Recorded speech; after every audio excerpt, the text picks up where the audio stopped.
इतना बड़ा इजराइल और इतना बड़ा अरब वर्ल्ड, पाकिस्तान को भी यहूदियों ने ही बनाया। पाकिस्तान का जीवन बीता किसमें? अपने आका की सेवा में। बड़ी जबरदस्त कम्युनिटी है ज्यूस। आज दुनिया की सबसे ताकतवर कौम आपके सामने घटना घट रही है। आपको इनसे सीखने का मन नहीं करता? तुम्हारे घर में घुसकर तुम्हारा बेड़ा उड़ा देते हैं। नहीं, मुस्लिम वोट बैंक टूट जाएगा, टूटने दो। वो हिंदू हो, मुसलमान हो, कोई भी हो, गलत है, गलत है। जिसका एनर्जी पर कब्जा वो महाशक्ति, तो कहीं भारत दूसरा यूनाइटेड स्टेट्स ऑफ अमेरिका ना बन जाए। उस आदमी ने पकड़ लिया था उस गेम को, ओसामा बिन लादेन। पैलेस्टीन को उसने निशाना भी बना लिया था। ये सब ड्रामेबाजियां हैं। कोई बुनियादी दिक्कत है जिस पे लोग जा नहीं रहे हैं कि भैया लड़ाई से कोई फायदा है नहीं, तो एक की लुंगी फटी रहेगी, दूसरे की धोती। और जो भी अपनी कमी से इनकार करता है उसका विकास कभी नहीं होगा। और वैसे भी शासकों के बारे में कहा जाता है कि वो 50 साल 100 साल आगे का कैलकुलेशन लेकर चलते हैं।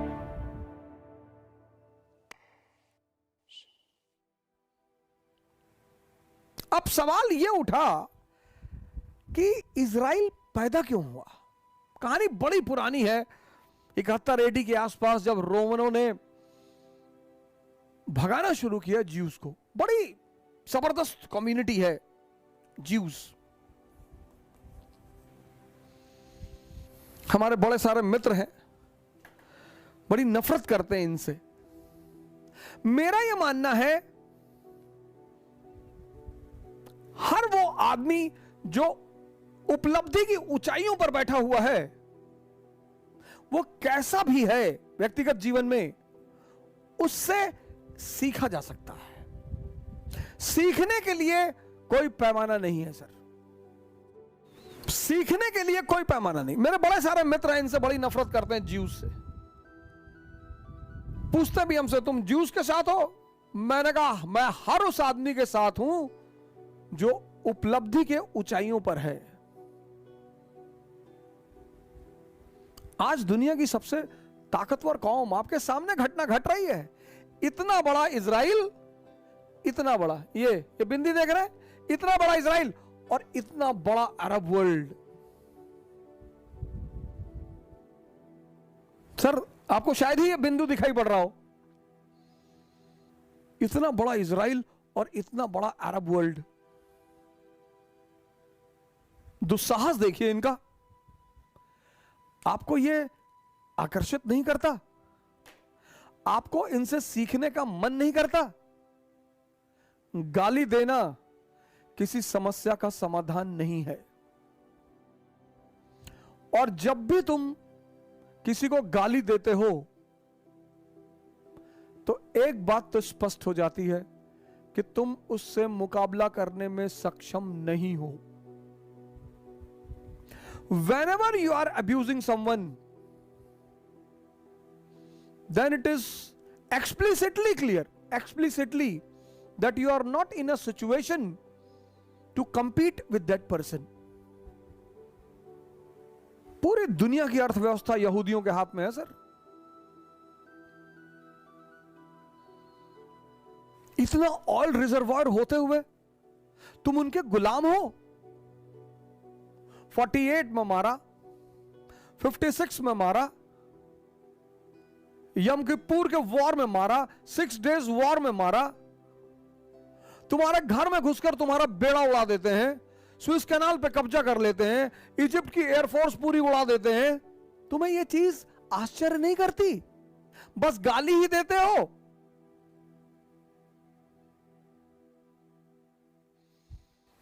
अब सवाल यह उठा कि इजराइल पैदा क्यों हुआ। और मैंने आपसे कहा कि दुनिया में 2 देश का निर्माण हुआ यूनाइटेड स्टेट्स ऑफ अमेरिका के दबाव में।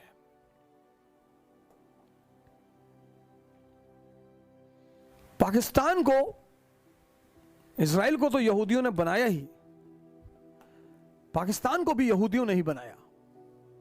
ये बात मेरी बड़े सारे मेरे मित्र नहीं मानेंगे, और पाकिस्तानी मित्र तो बिल्कुल नहीं मानते हैं। शायद उनके अहंकार को चोट पहुंचती है, लेकिन वो मेरे एक तर्क का खंडन नहीं कर पाते कि अगर मान लो तुमने ही बनाया तुम्हारे पास नेचुरल गैस का भंडार था, ईरान से तुम्हारा बॉर्डर मिलता था, एनर्जी की तुम्हारे पास कमी नहीं थी। तुम क्यों भिखमंगे रह गए? तुमको किसने रोका?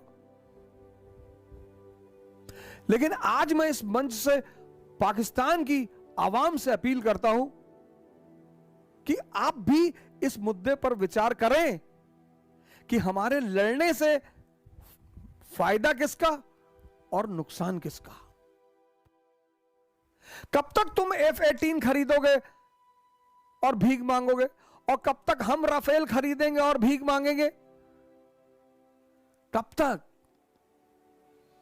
हालांकि मैं बड़ा विरोध करता हूं पाकिस्तान का बहुत सारे मंचों पर,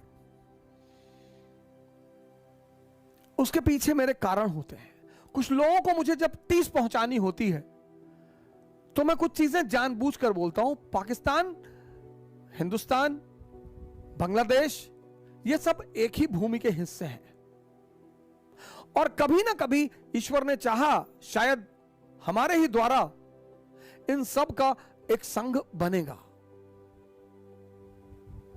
क्योंकि युद्ध किसी भी समस्या का अस्थायी समाधान नहीं है। वॉर, आज मैं इस मंच से कह रहा हूं, war is not the permanent solution for any trouble in this world. दुनिया में जितनी बड़ी सी बड़ी समस्याएं सॉल्व हुई हैं, सब मेज पर बैठकर ही सॉल्व हुई हैं। कब तक तुम F-18 पर बैठ के ईद का चांद देखोगे, और कब तक हम राफेल पे खड़े होके ड्रिप इरिगेशन करेंगे हिंदुस्तान में? अगर हम वो सारा पैसा हेल्थ सेक्टर और एजुकेशन सेक्टर में लगा दें तो अगले 10 साल में तुम्हारी भी वाह वाह और हमारी भी वाह वाह। और IP, इंडिया पाकिस्तान बन जाएगा इनविंसिबल पावर। कहते हैं कि रहमत अली ने कभी सपना देखा था पाकिस्तान का और पाकिस्तान बना। मैंने भी सपना देखा है IP का, इंडिया पाकिस्तान इनविंसिबल पावर।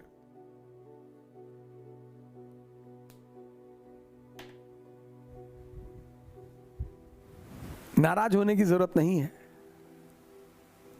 बिल्कुल नहीं है। समझने की जरूरत है। 100 साल तक यूरोप आपस में लड़ता रहा, 100 इयर्स वॉर, और आज यूरोपियन यूनियन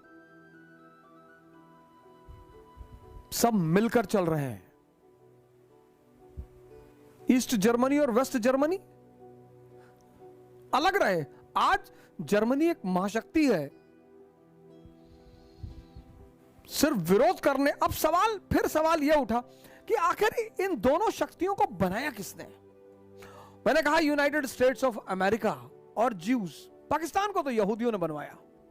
उसमें एक बहुत प्यारा नाम है, आप इस नाम के बारे में खोजिए, करिएगा, सैमुअल होर। आप कहोगे पाकिस्तान को बना के यहूदियों को क्या फायदा है? फायदा, सर फायदा मैं बता रहा हूं आपको। फायदा क्या है? 1945 में जब सेकेंड वर्ल्ड वॉर खत्म हुआ तो 2 रेड वॉल बनी, 2 रेड वॉल्स, 2 लाल दीवालें, 2 रेड वॉल्स। पहली रेड वॉल बनी 1945 में। ईस्टर्न यूरोप कम्युनिस्ट हो गया, पूरा ईस्टर्न यूरोप कम्युनिस्ट हो गया। हंगरी से ग्रीस, पूरा ईस्टर्न यूरोप रेड वॉल बन गई। दूसरा रेड वॉल 1917 से बन रही थी। ये सेकंड रेड वॉल, ये पहली red wall, first red wall, ये सेकंड, दूसरी red wall, second red wall. पहली red wall Eastern Europe, second red wall far east, ये जापान से इंडोनेशिया, मलेशिया, पूरा फार ईस्ट, प्रशांत महासागर का क्षेत्र पूरा। 1917 में पहला रेड खंबा कौन था? रशिया, रूस। 1949 में नॉर्थ कोरिया। 1949 में चाइना। ये सब साम्यवादी मुल्क होते चले गए। 1960 में वियतनाम साम्यवाद की तरफ बढ़ने लगा, कम्युनिज्म। 1960 में भारत में साम्यवाद की लहर शुरू, इंडिया। इसी बैकग्राउंड में अमेरिका को वियतनाम में उतरना पड़ा कि बचाओ भैया,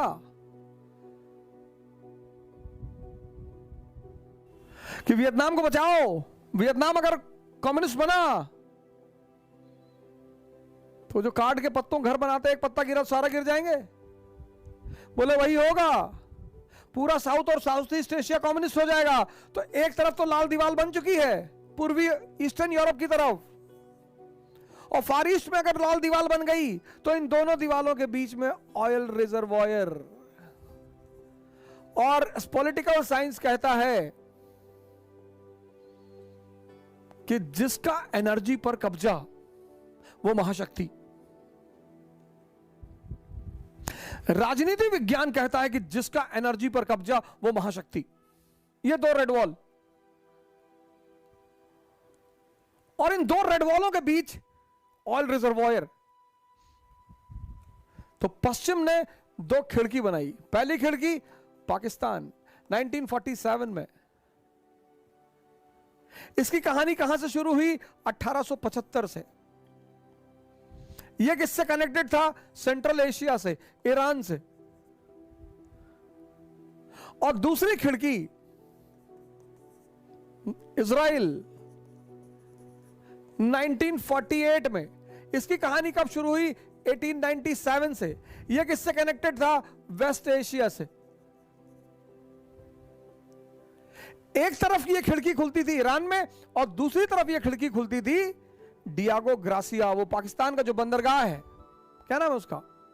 ग्वादर। ग्वादर। और ये ग्वादर बंदरगाह किससे कनेक्टेड था? अमेरिका के बेस, इंडियन ओशन में जो अमेरिका का बेस है, डियागो ग्रासिया। इन केस अगर पूरा एशिया कम्युनिस्ट हो जाएगा तो ये खिड़की खुली रहेगी। इस खिड़की से पाइप डालेंगे ईरान में, वहां से तेल लाएंगे ग्वादर पाकिस्तानी बंदरगाह पे, और वहां से लेकर आएंगे डियागो ग्रासिया। और ये दूसरी खिड़की का एक दरवाजा खुलेगा वेस्ट एशिया में, और दूसरा दरवाजा खुलेगा सुइस कैनाल में।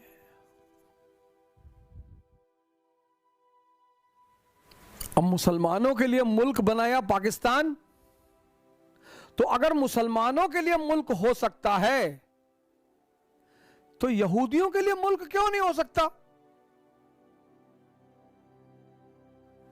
मुसलमानों का कोई अपना मुल्क हो ही नहीं सकता, पूरी दुनिया उनकी है। वो जहां सजदा कर दे वही मस्जिद।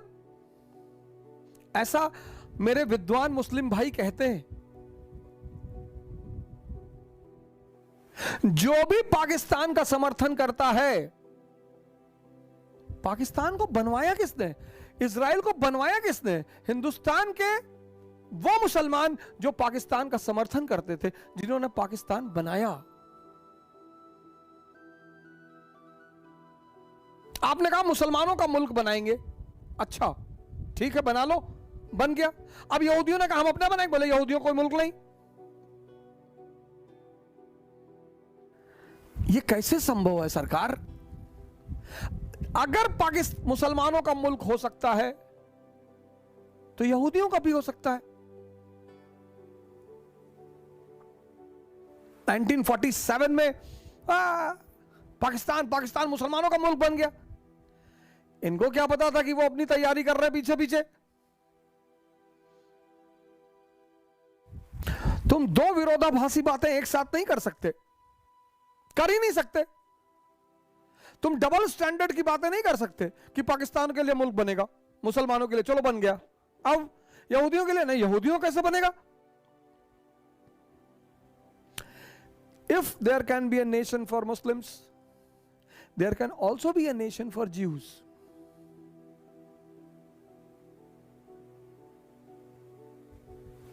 इजराइल के पैदा होने से खतरा किसको बढ़ा?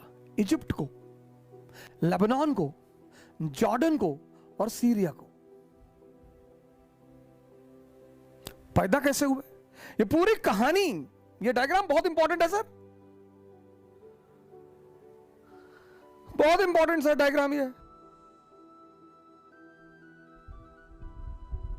कल आपको एक कहानी सुनाऊंगा इजराइल के पैदा होने की और पाकिस्तान के पैदा होने, और दोनों कहानियां पैरेलल चलेंगी सर।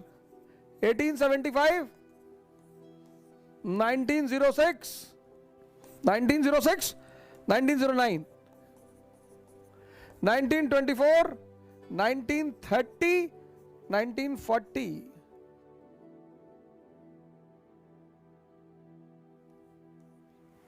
1897,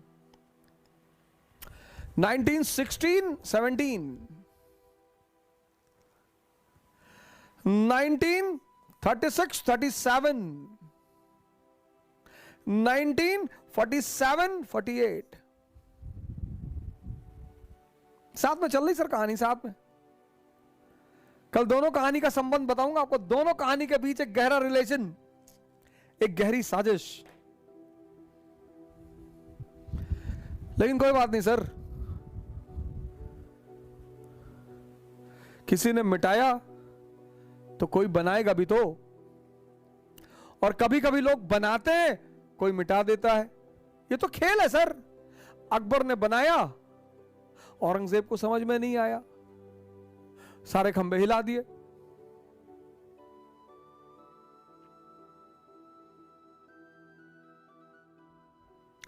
लेकिन कल इजराइल की कहानी जब मैंने खत्म की और मैंने आपको बताया कि इजराइल कैसे पैदा हुआ, पूरी कहानी मैंने आपको सुनाई, वो पूरा एक शो। हालांकि बीच बीच में नौजवान क्रांति की धारा भी चलती रही, इसलिए वो टुकड़ों में धीरे धीरे इधर उधर बट बट कर आपके सामने आता रहा।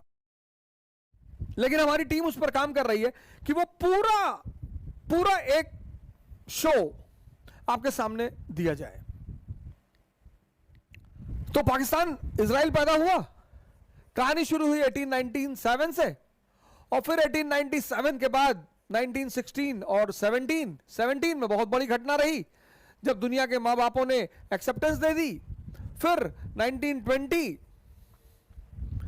सेवर्स की संधि, फिर मैंडेट सिस्टम, फिर 1936-37 पील कमीशन, फिर 1945 एक बार फिर इजराइल के विवाद को सॉल्व करने की कोशिश, फिर 1947-48 और इजराइल का जन्म हुआ।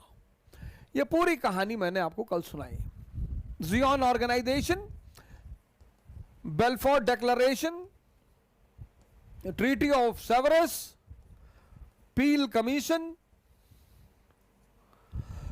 US involvement, David Gurion's declaration, यह पूरी कहानी एक सीक्वेंस में मैंने आपको सुनाई। अब मैंने आपसे कहा था कि इसके साथ साथ मैं आपको एक चीज और भी बताऊंगा कि पाकिस्तान और इजराइल का जो जन्म है उसकी एक ही कॉन्स्पिरेसी है सर, एक साथ पैरेलल। 1875, 1906, 1909, 1924-30, 1940 और 1947। Parallel sir, parallel story, parallel चल रही है सर, पैरेलल। ये बड़ी मजेदार बात है सर, ये बड़ी मजेदार बात है सर। इस पर लोगों का ध्यान नहीं गया कि यार ये पैरेलल, अब हो सकता है कि यहां पर पाकिस्तान बनाने की मंशा ना रही हो, लेकिन यहूदियों के बारे में, ज्यूस के बारे में और वैसे भी शासकों के बारे में कहा जाता है कि वो 50 साल 100 साल आगे का कैलकुलेशन लेकर चलते हैं। राजा वही बनेगा जिसके पास फार साइटेडनेस होगी, जो आगे की चीजें देख लेता हो वो राजा बनेगा, जिसकी त्रिनेत्र खुली है वो राजा बनेगा, जिसको चीजें कनेक्ट होती हैं वो राजा बनेगा, जिसको समझ में आती है वो राजा बनेगा। ये बड़ी अजीब सी बात है सर, पैरेलल कहानी चल रही है। कैसे? अब 1800, इसकी भी एक बार कहानी सुना देता हूं। ये दोनों डायग्राम अपने पास रखिएगा आप, मैं दोनों को हालांकि एक साथ कंबाइन करके आपको फाइनली दे दूंगा, लेकिन पाकिस्तान कैसे बना और क्यों बना ये देखिए।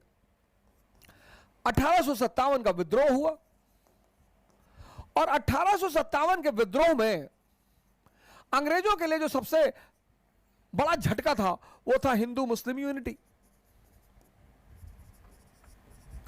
जिसका भी शोषण करना है, चाहे परिवार में, चाहे समाज में, चाहे राष्ट्र में, चाहे मुल्क में, जिसका भी शोषण करना है उसको एक मत होने दो। यह राजनीति विज्ञान का एक बहुत बड़ा सिद्धांत है। यह राजनीति विज्ञान का एक बहुत बड़ा सिद्धांत है, डिवाइड एंड रूल। दुनिया का सबसे बड़ा नियम है डिवाइड एंड रूल। जिसका भी शोषण करना है उसे बांट दो, उसे तोड़ दो। और 1857 के दौर में हिंदू मुस्लिम एकता अंग्रेजों के लिए बहुत बड़ा झटका बनी। तो फिर अंग्रेजों ने सोचा कि भाई अगर ये एकता बनी रह गई तो हम तो गए। अब सत्ता बदली, कंपनी से क्राउन के पास सत्ता आ गई। जो मॉडर्न युग का पीरियड है, मॉडर्न हिस्ट्री है, वो दो पार्ट में है। एक 1757 से 1857 और दूसरा 1857 से 1947। यह कंपनी का काल है, ईस्ट इंडिया कंपनी। यह क्राउन का काल है, ब्रिटिश क्राउन। यहां विद्रोह हो गया और फिर विद्रोह होने के बाद सत्ता क्राउन के हाथ में आ गई। लेकिन सत्ता क्राउन के हाथ में आई, लेकिन दमन और शोषण का अंत नहीं हुआ।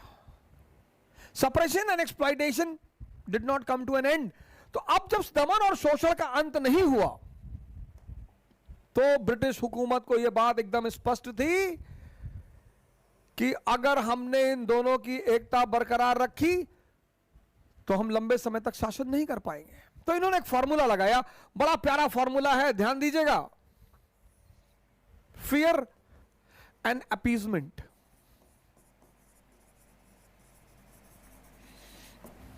यह बड़ा प्यारा फॉर्मूला है और इस फॉर्मूले को 3 लोग इस्तेमाल करते हैं। एक नेता, दूसरा व्यापारी और तीसरा पुरोहित, प्रीस्ट। बड़ा प्यारा फॉर्मूला है। फियर एंड अपीजमेंट, भय और प्रलोभन। करते तो कहीं ना कहीं सभी हैं, मां बाप भी करते हैं। मां बाप भी करते हैं कि आईटी में हो जाएगा तुम्हारा सिलेक्शन तो बाइक दिला देंगे, और नहीं तो गांव पे रखेंगे, गन्ना छिलवाएंगे तुमसे। वो भी भय और प्रलोभन है, क्योंकि फॉर्मूला बड़ा प्यारा है। नेता करते हैं इसका उपयोग। जागो, ब्राह्मण फिर सत्ता में आ जाएगा, फिर शोषण करेगा तुम्हारा। ब्राह्मण अपने वर्ग से कहेगा, दलित अपने वर्ग से कहेगा। व्यापारी भी करता है इस फॉर्मूले का इस्तेमाल। एक बड़ा सा नारियल रख देगा, उस पर एक हथौड़ा मारेगा खींच के, नारियल के टुकड़े टुकड़े उड़ जाएंगे। फिर वो कहेगा मर्जी है आपकी, आखिर सर है आपका। Stud helmet. और पुरोहित करता है इस फॉर्मूले का इस्तेमाल। भय किसका दिखाता है? नरक का। प्रलोभन किसका दिखाता है? स्वर्ग का।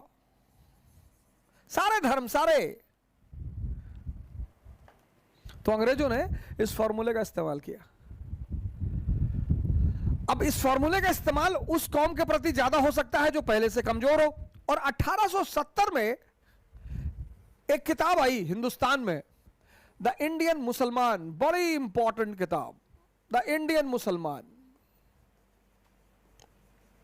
और इस किताब जो है, इस किताब ने कहा कि 80% मुसलमान इस देश में पिछड़े हुए हैं, गरीब हैं। 80%? 1870 में? तब तो आरएसएस नहीं थी, तब तो मोदी नहीं था, तब तो बीजेपी नहीं थी। 1206 से लेकर 1707 भारत में राजा कौन है? मुसलमान। इल्तुतमिश, बलबन, अलाउद्दीन खिलजी, मोहम्मद बिन तुगलक, फिरोज शाह तुगलक, बाबर, हुमायूं, अकबर, जहांगीर, शाहजहां, औरंगजेब।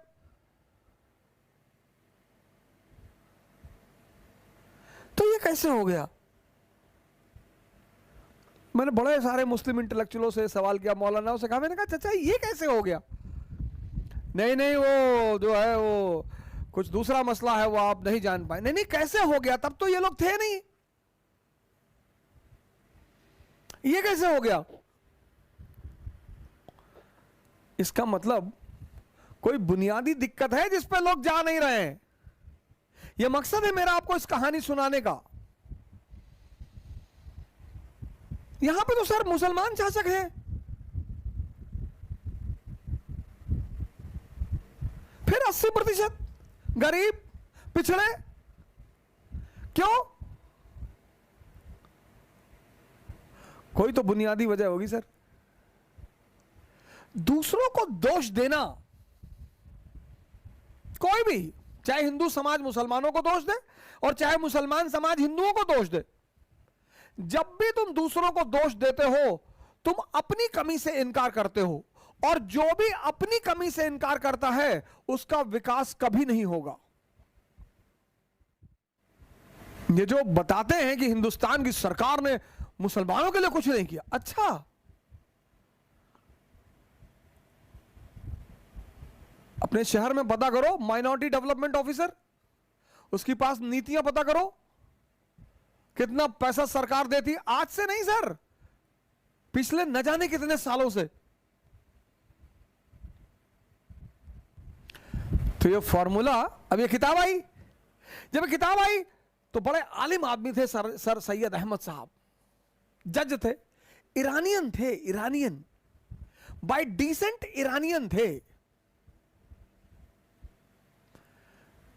परिवार उनका ईरान से था। और ईरान के लोग तो खैर पढ़ने लिखने का बड़ा शौक है, ईरान की कल्चर ही अलग है, पढ़ाई लिखाई तो शिराज तो बहुत बड़ा केंद्र पढ़ाई का। तो सर सैयद अहमद साहब ने कहा कि नहीं नहीं नहीं, नहीं, हम अपने कौम के लोगों के लिए काम करेंगे। बहुत अच्छा, बहुत बढ़िया, इससे अच्छी बात क्या हो सकती है कि आप अपने कौम के लोगों के लिए काम करेंगे, बहुत बढ़िया। और तब उन्होंने एंग्लो मोहम्मडन ओरिएंटल कॉलेज की स्थापना की, बहुत बढ़िया। लेकिन पता करिएगा सर, उसका जो पहला प्रिंसिपल था थियोडर बेक, वो जीव था सर, थियोडर बेक, उसका जो पहला प्रिंसिपल था, पहला, थियोडर बेक।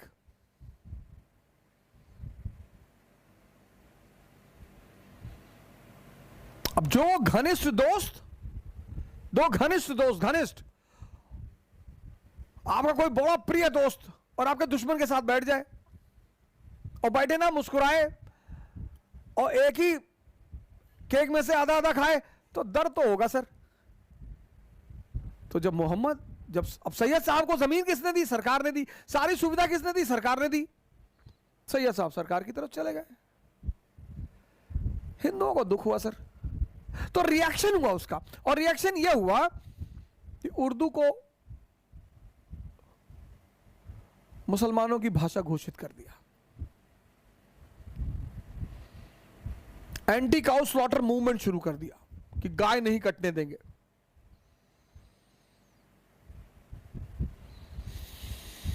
और यहीं से दोनों समुदाय के बीच तनी तना की शुरुआत हो गई 1875 से।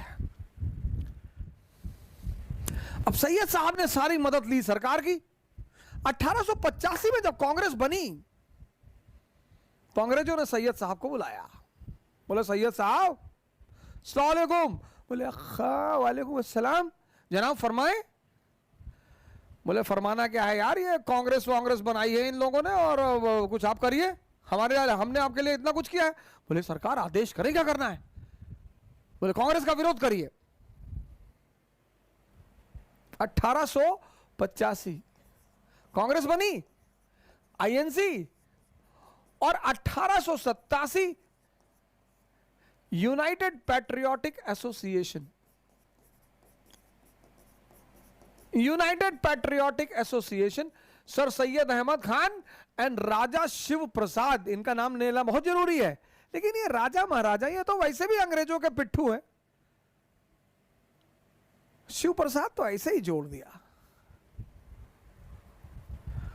और इस ऑर्गेनाइजेशन का एकमात्र उद्देश्य कांग्रेस और उसकी नीतियों का विरोध करना। और यहीं से भारत में शुरू हुई सांप्रदायिक दंगे। 1890s कानपुर, तो जो खाई बनी थी, जो रिफ्ट हुई थी, उसमें और दरार बढ़ गई। और इसी परिस्थिति में 1905 में कर्जन ने बंगाल का विभाजन कर दिया। इस बंगाल विभाजन के पश्चात मुझे ऐसा लगता है बंगाल विभाजन संप्रदायवाद की ग्राउंड तैयार हो चुकी थी 1887 तक भारत में। और किसने किया? ब्रिटिश हुकूमत ने। क्यों? राष्ट्रवाद को कमजोर करने के लिए। तो संप्रदायवाद अंग्रेजों ने, क्यों? राष्ट्रवाद पर कंट्रोल करना था उन्हें। और 20वीं शताब्दी के शुरुआत तक संप्रदायवाद भारत में मौजूद। कर्जन भारत पहुंचा, दिमागदार आदमी था, उसने बंगाल का विभाजन कर दिया। उसने कहा मैं अपने मुसलमान भाइयों को इन काफिरों से बचाना चाहता हूं। ईसाई जो है मुसलमानों को अपना भाई मानते हैं। गद्दाफी उनका सगा भाई था, खाला का लड़का था। सद्दाम हुसैन फुप्पी के लड़के थे। ये सब भाई मानते। ये सब ड्रामेबाजियां हैं। इस देश में एक बार इतिहास को सबको कायदे से पढ़ा दो।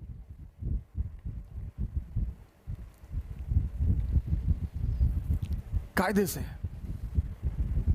इस देश में इतिहास व्हाट्सएप यूनिवर्सिटी में पढ़ाया जाता है, फेसबुक यूनिवर्सिटी में पढ़ाया जाता है, किंवदंतियों में पढ़ाया जाता है। अजीब अजीब से कॉन्सेप्ट लेकर आते हैं लोग। और कॉन्सेप्ट लाते हैं कॉन्फिडेंस के साथ।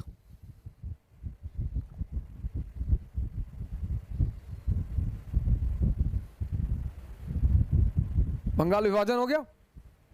बंगाल विभाजन जब हुआ तो बंगाल विभाजन के साथ एक चीज शुरू हुई, स्वदेशी आंदोलन। दोनों आए, हिंदू मुसलमान दोनों आए। शुरुआत में दोनों आए। कर्जन को इस बात का अंदाजा नहीं था। है तो एक ही। इस देश का मुसलमान भी तो इस देश की मिट्टी का है तो सब एक ही ना, है तो सब इसी मिट्टी के।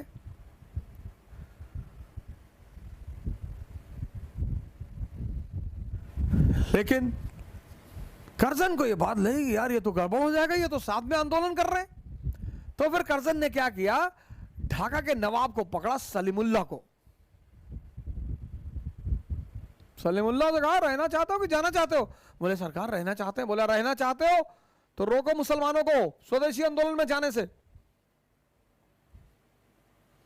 बोले सर कल रोक देंगे। बोले कल मत रोको, आराम से रोको। सलीमुल्लाह ने मौलाना को बुला लिया। मौलाना ने कहा सरकार शुक्रवार का टाइम दे, शुक्रवार के बाद कोई मुसलमान नहीं जाएगा स्वदेशी आंदोलन में। और शुक्रवार की नमाज हुई, मौलाना ने कहा स्वदेशी आंदोलन तो इस्लाम के खिलाफ है। सर हमें एक बार कोई ऐसा विद्वान मुसलमान का मिलाइए जो ये साबित कर सके कि इस्लाम के खिलाफ क्या क्या है। इस्लाम के खिलाफ इस दुनिया में कुछ भी नहीं है। ये समस्त यूनिवर्स उसका है, ब्रह्मांड। वंदे मातरम बोल दोगे तो ईमान छूट जाएगा। चाइना का सामान है कि कोई गारंटी नहीं ईमान की। हम चाहते हैं कि एक बार ये जो बहुत बड़े बड़े, इसीलिए मैंने थोड़ा बहुत अध्ययन किया, 10-20 किताबों को पढ़ा। एक से एक मुसलमान इस देश में रहे, उनका ईमान कभी खतरे में नहीं पड़ा। और मैं इस देश की जो आम जनसंख्या है, मैं हमेशा कहता हूं कि 70% देश के लोग इनोसेंट हैं। वो चाहे हिंदू हैं चाहे मुसलमान हैं। ये जो 20% है ना, 20 जो मलाई खा रहे हैं देश की, जो भड़का रहे हैं अपने अपने वर्ग को और दलाली खा रहे हैं, ये दिक्कत उनकी है।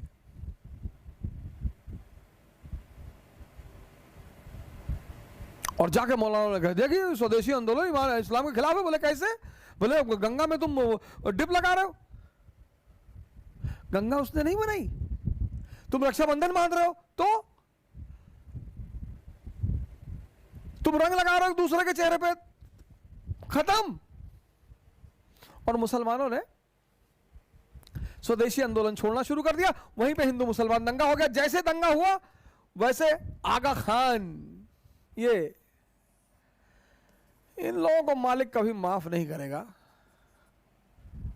ये गए लॉर्ड मिंटो से मिलने, आगा खान डेलीगेशन, आगा खान डेलीगेशन मिंटो से मिलने गया कि सरकार हिंदू हमको मार रहे हैं, सरकार हमको सुरक्षा दीजिए सरकार, और हमको प्रमोशन दीजिए। तो मिंटो ने कहा कि ऐसा भिखमंगों की तरह सरकार से नहीं मांगा जाता है, कोई यार संवैधानिक दल बनाओ। सरकार से चले आए बाहर खड़े होकर मांग रहे हैं साहब रिजर्वेशन दे दो, कुछ दल बनाओ, दल पार्टी बनाओ। बोले पार्टी बना लेंगे सर। और 1906 में बन गई मुस्लिम लीग।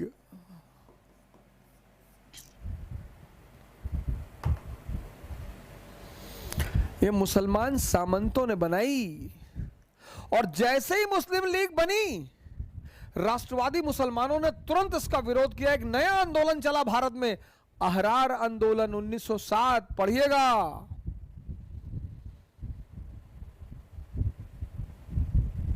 पूरा संप्रदायवाद का जो लेक्चर है 6 घंटे का है, वो टुकड़ों में मैं यूट्यूब पे डलवा दूंगा, पढ़िए आप। इस देश को 2 जहर से बचाना है। एक जातिवाद, उसके लिए मैंने पूरी एंशिएंट इंडिया फ्री कर दी है। 3 तारीख से आपको एक अंश डेली मिलना शुरू हो जाएगा।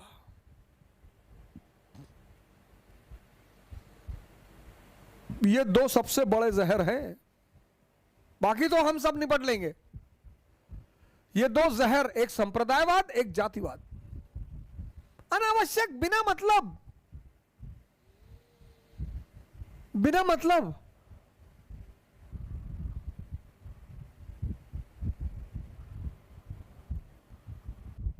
और फिर अमृतसर अधिवेशन में मुस्लिम लीग ने कहा कि हमको पृथक निर्वाचक मंडल चाहिए, सेपरेट इलेक्टोरेट।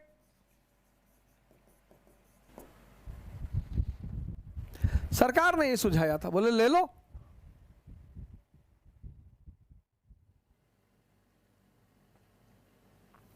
खैर, मैं आपको कहानी सुना रहा था पाकिस्तान के जन्म की। और कहानी यह थी कि जब नेशनल मूवमेंट शुरू हुआ हिंदुस्तान में, राष्ट्रीय आंदोलन, तो अंग्रेजों को इस राष्ट्रीय आंदोलन को कंट्रोल करना था, नियंत्रित करना था। तो इसको नियंत्रित करने का जो सबसे अच्छा अस्त्र उनके पास था, वो था कम्युनलिज्म।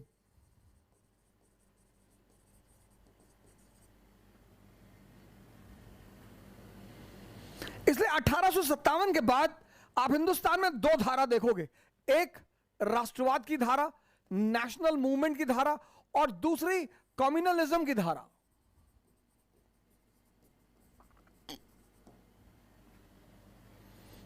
साथ साथ पैरेलल चलेगी सर। 1905 एविडेंस लीजिए, 1905 स्वदेशी movement, 1906 Muslim league. You, Congress, you are not the representative of entire India. You are not the representative of all Indians. Muslims, they have their own party.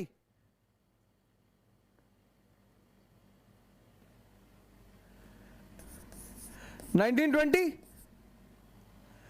non-cooperation movement. 1920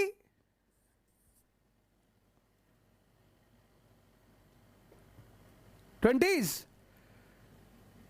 24, 23, 24, 1922 to 30, golden era of communalism, series of events, Shuddhi movement, Tabligh, Tanzeem. 1930, civil disobedience, 1930 Allama Iqbal, Allahabad session demands autonomy for Muslim dominated states. Parallel, sir, parallel.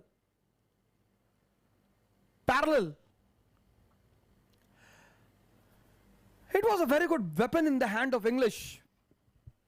Later on, it became a very good tool in the hand of Indian leaders. सबने use किया है sir, सबने. आज की दिन इस देश का कोई भी नेता यह नहीं कह सकता कि मैंने कम्युनलिज्म को यूज नहीं किया, मैंने कास्टिसिज्म को यूज नहीं किया, मैंने रीजनलिज्म को यूज नहीं किया. सबने.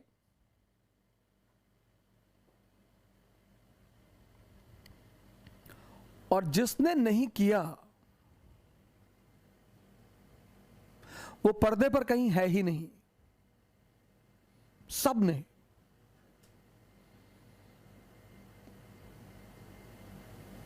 सारी पार्टियों ने. किसी एक पार्टी को दोष देने का मतलब आप सिर्फ और सिर्फ एक पर्टिकुलर विचारधारा के साथ जाकर खड़े हो जाते हैं. सबने.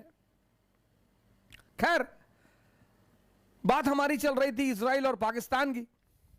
तो पाकिस्तान की कहानी मैंने आपसे बताया 1875 में शुरू हुई एंग्लो मोहम्मडन ओरिएंटल कॉलेज की स्थापना के साथ. फिर यह कहानी आगे बढ़ी 1906 में जब मुस्लिम लीग बनी. फिर यह कहानी और आगे बढ़ी जब 1909 का एक्ट आया और उसने सेपरेट इलेक्टोरेट दे दिया. ये जो सेपरेट इलेक्टोरेट है इसको मिंटो ने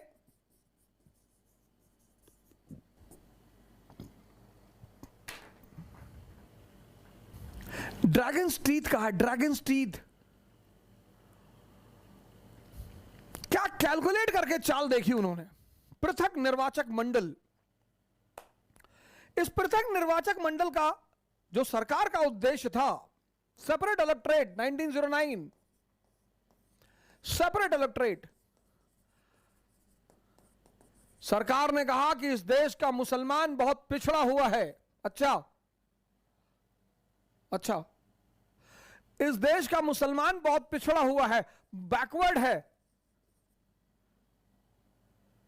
क्यों? आरएसएस की वजह से? नहीं, आरएसएस यहां कहां है? बीजेपी? नहीं, बीजेपी भी नहीं है. अरे तो फिर क्यों पिछड़ा हुआ है? नहीं, पिछड़ा हुआ है बस. अरे भैया, तो कोई तो वजह होगी, पिछड़ा रहा होगा. नहीं, पिछड़ा हुआ है. हम बस कह रहे हैं पिछड़ा है तो पिछड़ा है बस.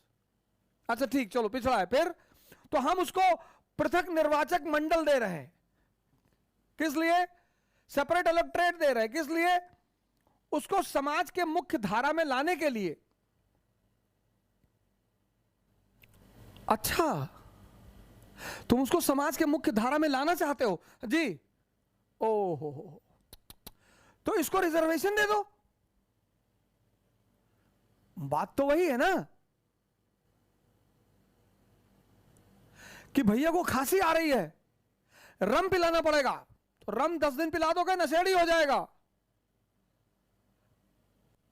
काढ़ा पिला दो, अदरक का रस मिला के पिला दो, वो भी गर्म होता है.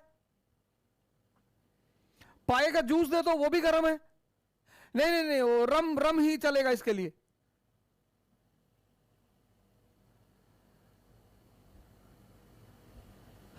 रिजर्वेशन और पृथक निर्वाचक मंडल. रिजर्वेशन और सेपरेट इलेक्टोरेट. अब रिजर्वेशन में हिंदू, मुसलमान, सिख, क्रिश्चियन, हिंदू, मुसलमान, सिख, क्रिश्चियन. अब गोंडा एक जगह है.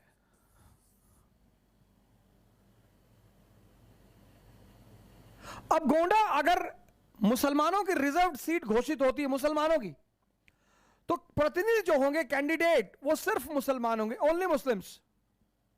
पर इनको वोट सभी करेंगे.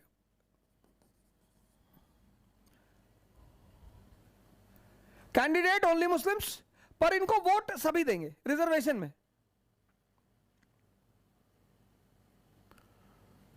तो अगर फरहान भाई, हमारे सीनियर हैं गोंडा के फरहान भाई, फरहान अहमद हमारे सीनियर हैं, बड़े अच्छे इंसान हैं, तो आशा करता हूं कि वो कभी ना कभी गोंडा से सांसद बनेंगे। तो अगर फरहान भाई हमारे गोंडा से इलेक्शन लड़ते हैं और फरहान भाई गोंडा के एमपी बनते हैं रिजर्वेशन के अंतर्गत, तो वो सबको रिप्रेजेंट करेंगे, वो सबकी बात करेंगे। लेकिन अगर गोंडा को सेपरेट इलेक्टोरेट सीट डिक्लेयर की जाती है तो candidate only Muslims, voted by only Muslims. अब यहां अगर फरहान भाई एमपी बनते हैं तो वो सिर्फ मुसलमानों की बात करेंगे, और वो जब सिर्फ मुसलमानों की बात करेंगे तो इससे अलगाववाद पैदा होगा, सेपरेटिज्म।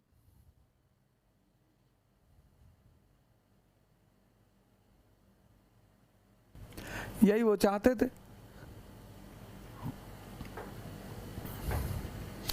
यही वो चाहते थे। और इस देश के लोगों को एक आदत है अपीज करने की, बहुत बड़ी संख्या में आदत है अपीज करने की। वो हिंदू हो, मुसलमान हो, कोई भी हो, गलत है, गलत है। और मुसलमानों को बर्बाद होने की इस देश में सबसे बड़ी वजह, जिसको सुनकर वो बहुत तिलमिला जाते हैं, और तुम तो आरएसएस के आदमी हो, पॉलिसी ऑफ अपीजमेंट। कब से? 1916 से। काम करो उनके लिए, अपीजमेंट क्यों कर रहे हो?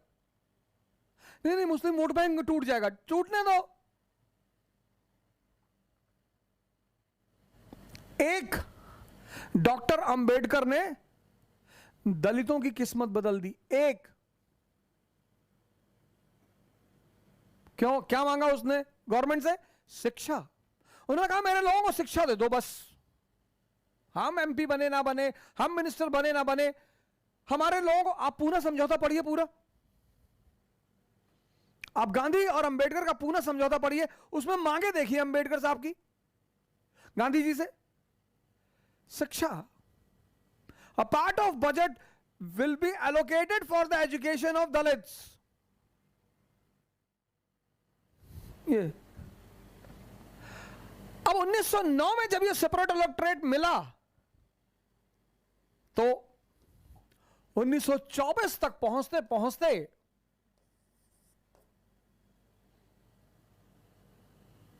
कितने साल? 13 साल। 13 साल में हिंदू और मुसलमान के बीच एक अलगाववादी भावना पनपने लगी। और उसका सबसे बड़ा एविडेंस था रहमत अली, ऑक्सफोर्ड ग्रेजुएट, जिसने इस टर्म को कॉइन किया, Pakistan a separate land for Muslims. और जब इसने कॉइन किया तो लोगों ने इसका मजाक उड़ाया कि बच्चा है, कुछ ज्यादा ही सोच रहा है, पर सही सोच रहा था।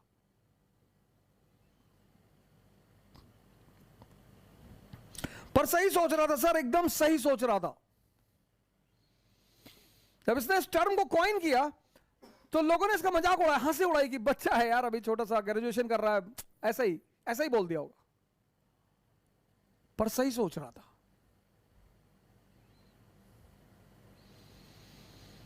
नाइनटीन 19 का एक्ट आया, इलेक्शन होए, इलेक्शन का पीरियड 1922।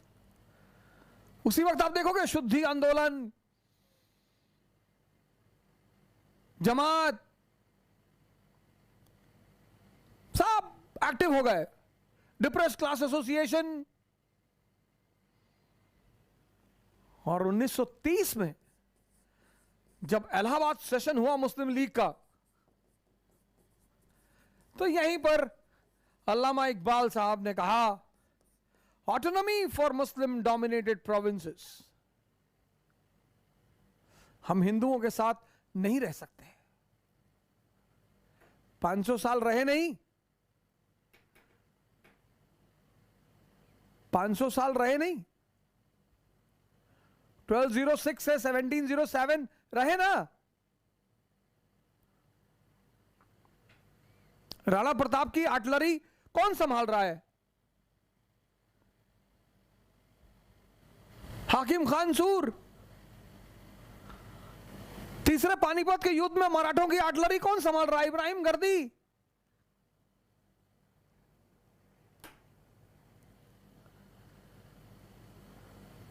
शिवाजी की स्पेशल विंग है मराठों की, मुगलों से लड़ने के लिए।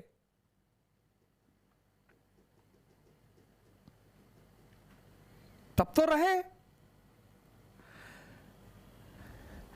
इकबाल साहब कुछ और ही कैलकुलेट कर रहे थे, कुछ और ही कैलकुलेट कर रहे थे, कुछ और ही लोगों के संपर्क में थे। बड़े आलिम आदमी थे, बड़े मतलब खुदी का कॉन्सेप्ट जो उनका है वो इतना बड़ा कॉन्सेप्ट है। वो लगता है कि एनलाइटनमेंट के बहुत करीब रहे होंगे।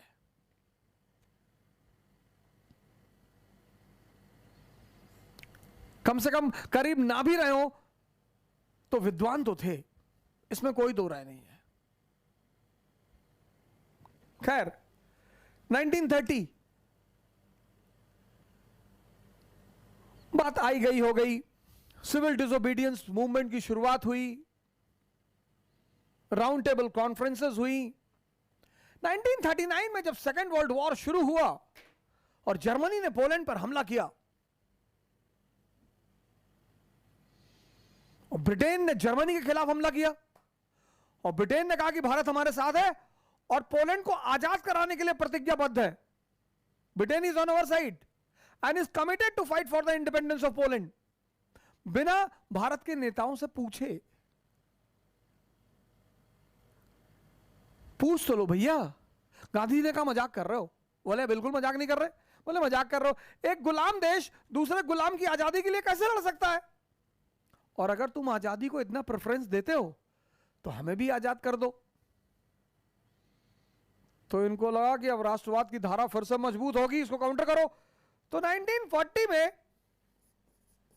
लाहौर सेशन हुआ मुस्लिम लीग का और यहां पे मोहम्मद अली जिन्ना ने डिमांड की कि मुसलमानों के लिए हमें एक अलग राष्ट्र चाहिए, पाकिस्तान। तब पर भी लोगों ने इतना ज्यादा वो नहीं लिया,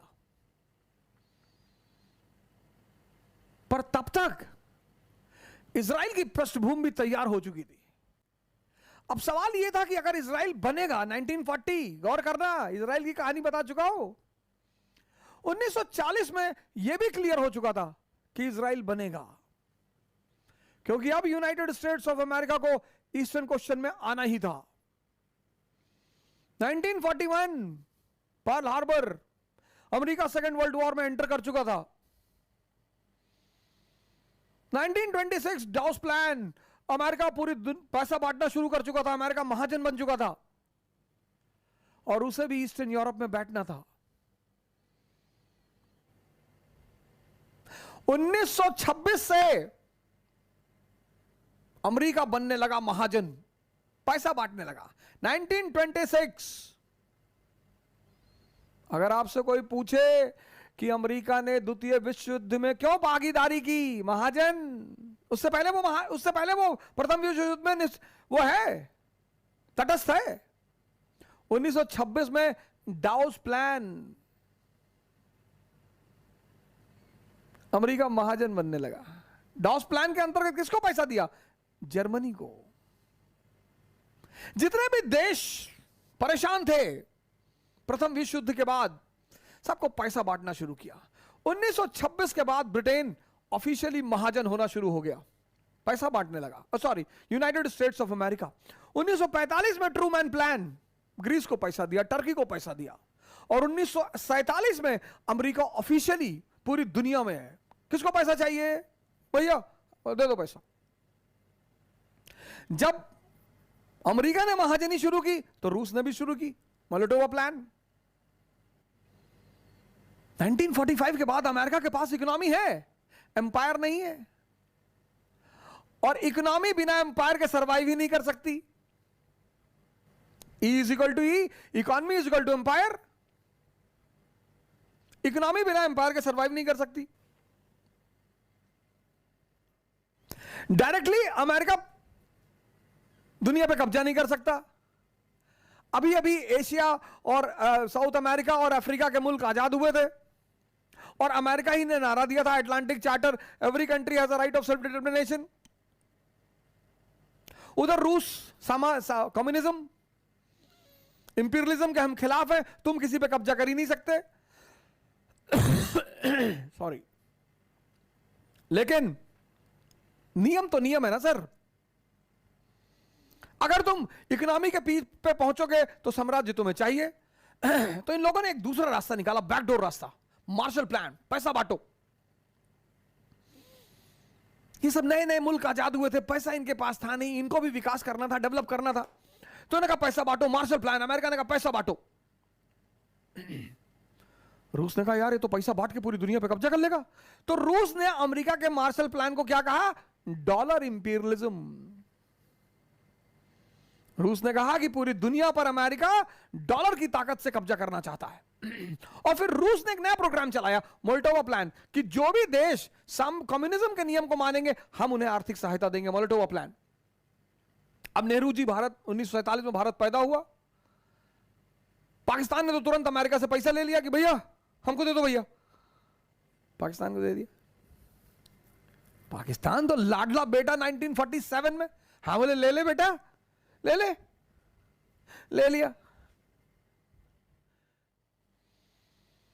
1926 डाउस प्लान, अमेरिका पूरी पैसा बांटना शुरू कर चुका था, अमेरिका महाजन बन चुका था, और उसे भी ईस्टर्न यूरोप में बैठना था, और ब्रिटेन के कंधे पर सर रखकर उसने अपने बैठने की जगह भी तैयार कर ली थी। पैलेस्टीन को उसने निशाना भी बना लिया था। उसे पता था कि अगर इजराइल बनेगा तो सारे मुस्लिम एक हो जाएंगे।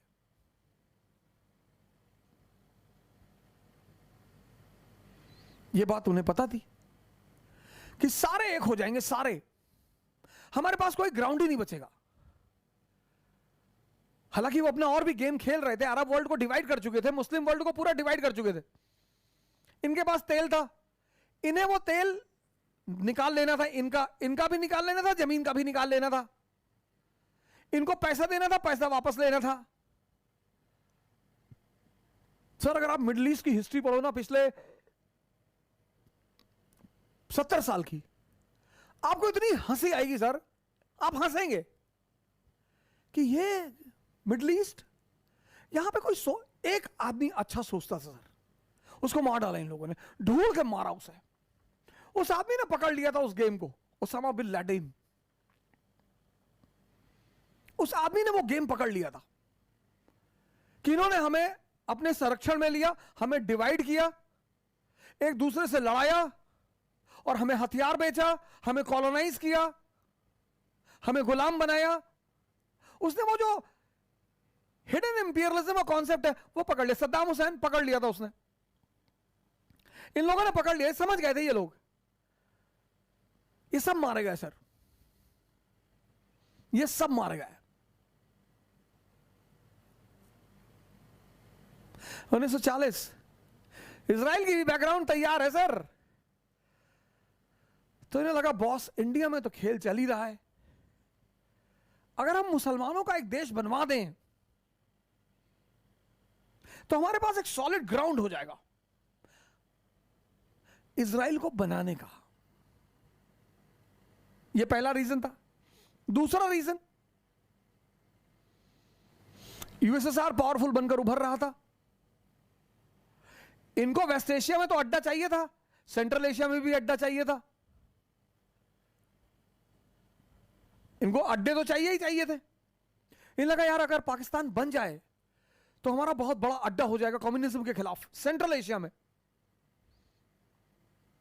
प्रिकॉशन, क्या पता कल ईरान से बाहर निकलना पड़े, और निकलना पड़ा 1979 ईरानियन रेवोल्यूशन।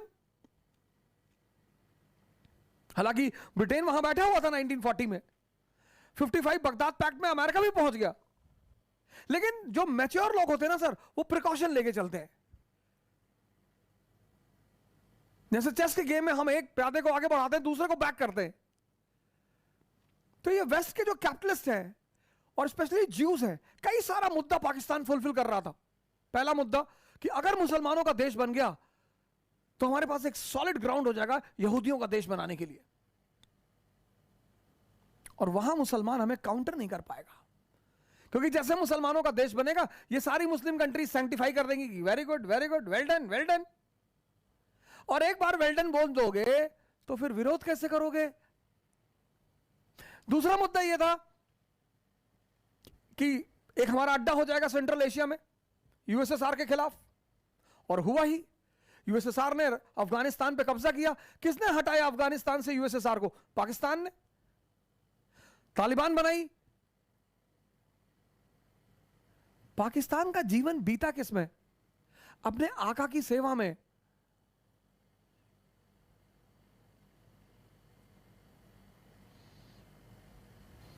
चौथा बात यह था, इन केस पूरी एशिया अगर कम्युनिस्ट हो जाए, इन केस, रेड वॉल वाला कॉन्सेप्ट मैंने आपको बताया। यह तीसरा रीजन था कि इन केस अगर पूरा एशिया कम्युनिस्ट हो गया तो सेंट्रल एशिया में हमारा एक कैपिटलिस्ट अड्डा बचा रहेगा।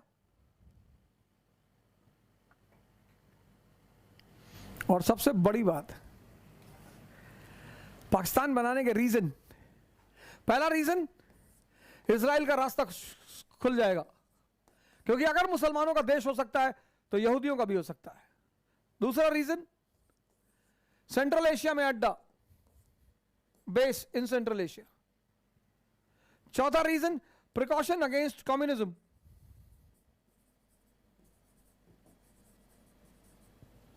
और तीसरा और चौथा रीजन, बड़ा जबरदस्त रीजन सर,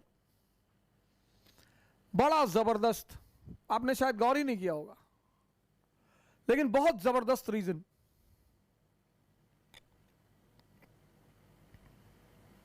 कि भारत को आजाद कर देंगे।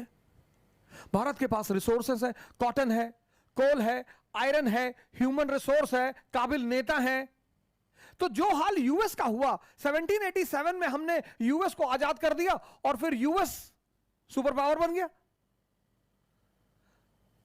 और आज हम अगर भारत को आजाद कर देंगे बिना किसी टेंशन के, तो ये तो दूसरा यूनाइटेड स्टेट्स ऑफ अमेरिका बन जाएगा।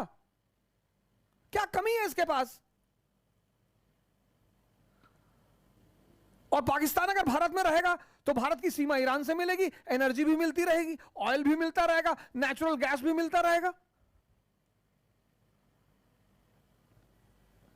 ये अमेरिका की कहानी दोहराना नहीं चाहते थे, क्योंकि उनको पता था कि भारत के पास सारी क्षमता है। एक गलती ये कर चुके थे पीछे,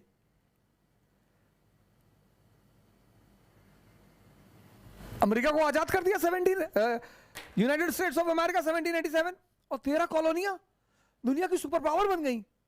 क्यों? ह्यूमन रिसोर्स, कॉटन, कोल, आयरन, एनर्जी। तो कहीं भारत दूसरा यूनाइटेड स्टेट्स ऑफ अमेरिका ना बन जाए। पता लगा अभी हम दो नंबरदार लड़ रहे हैं, एक तीसरा नंबरदार खड़ा हो जाएगा, फिर क्या करेंगे? बोले बॉस एक काम करो, उलझा दो।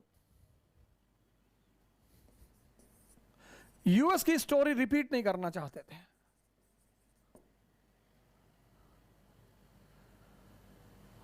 और पांचवी बात, कि जब दो पड़ोसी हो जाएंगे और दो पड़ोसियों के बीच में सबसे कीमती चीज कश्मीर,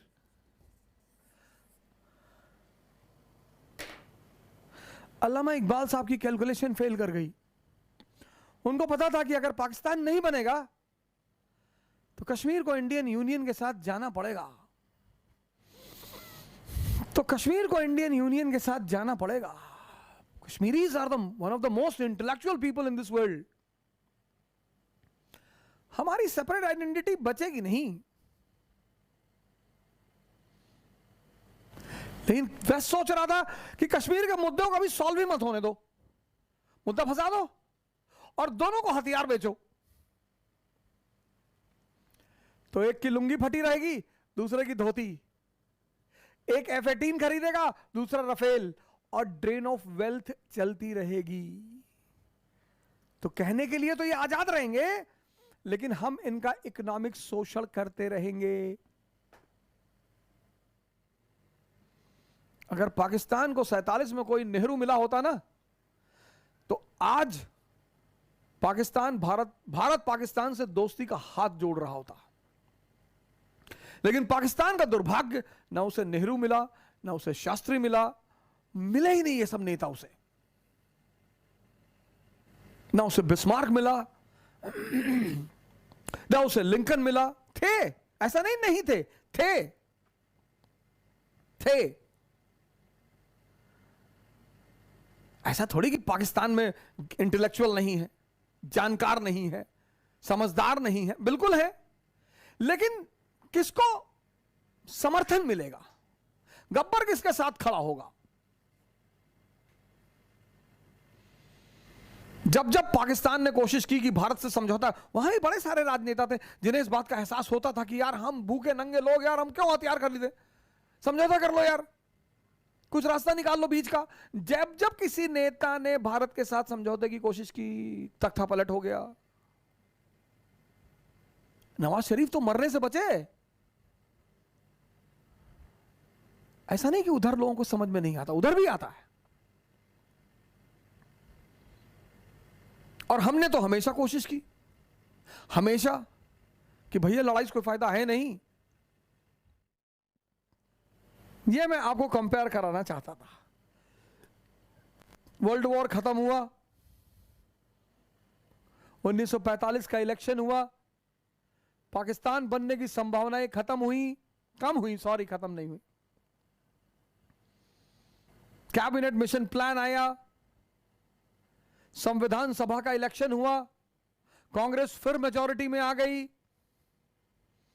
और तब जिन्ना साहब ने कहा 16 अगस्त 1946 डायरेक्ट एक्शन डे, लड़कर लेंगे पाकिस्तान। किसके बल पे? बोले अंकल के बल पे। अंकल तो हैं ही हमारे साथ।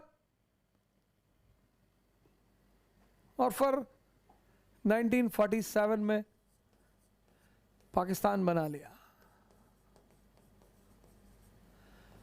और 1948 में इजराइल बन गया। ये अमेरिका का अड्डा है वेस्ट एशिया में, ये अमेरिका का अड्डा है सेंट्रल एशिया में।